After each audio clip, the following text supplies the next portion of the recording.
New 2021 Motorola Moto G Power. I'm going to go over everything you need to know about this new phone. I'll give you my honest thoughts on it, of course, but first things first, let's go ahead and unbox this thing and see what all comes inside the package. Popping open the box here, the first thing we get is the phone itself, and right off the bat, you can probably see that this new Moto G Power has been completely redesigned. We'll set it aside for just a second, and digging a little deeper, we also get a small stack of paperwork and the SIM ejector tool. Beneath all that junk, just two included accessories, a USB-A to USB-C charging cable, and the standard 15-watt USB-A wall plug. So with all that stuff out of the way, here is the new 2021 Moto G Power. And like I mentioned already, this phone rocks a totally new look from top to bottom, but there's a lot more to talk about here than just a redesign. First off, this new Moto G Power is now a little bigger. It comes in at 6.6 inches versus last year's 6.4 inch size, and I do consider this bump up in size to be a positive. You get a big screen for viewing all your content, but it's not so big that the phone is difficult to manage. Some 6.7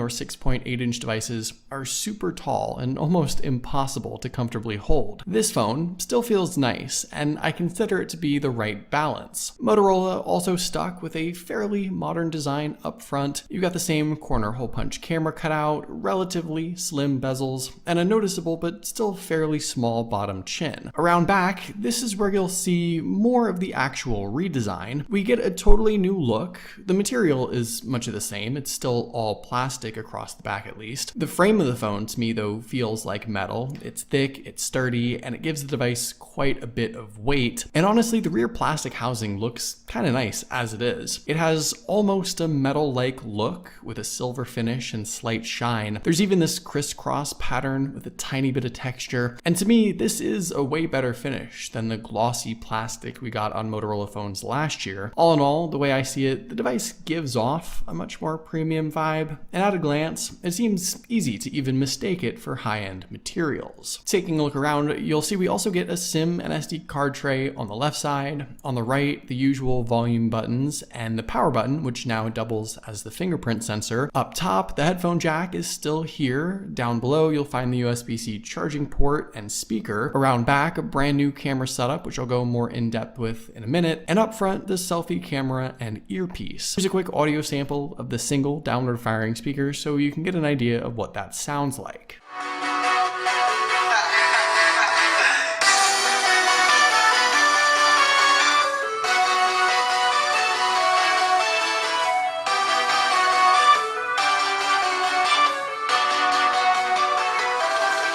With the fingerprint sensor, this I think actually is another positive change. This side-mounted power button combination is great. It's a comfortable, solid placement. It's easy to find. It's quick. I haven't had a single issue with it at this point, and nowadays I'm just glad it's still here. It's super useful, and like I said, definitely a positive change moving it from the rear of the phone. In addition to that, this phone also has Face Unlock as a secondary method, something Motorola sort of brought back this year on some of their phones, and to me, this is plenty fast as well. So solid unlocking methods here with whichever one you end up utilizing. In regards to the camera setup, I think out of everything else, this is probably where you'll see some more significant upgrades over last year's Moto G Power. The main lens speaks for itself. It's now a 48 megapixel shooter, a nice upgrade from the 16 megapixel lens last year. The macro lens is here, and this phone now also has a depth sensor for help with portrait shots. And one other thing that's changed a ton is the actual camera app itself. You've got all the shooting modes and menu options changed up, which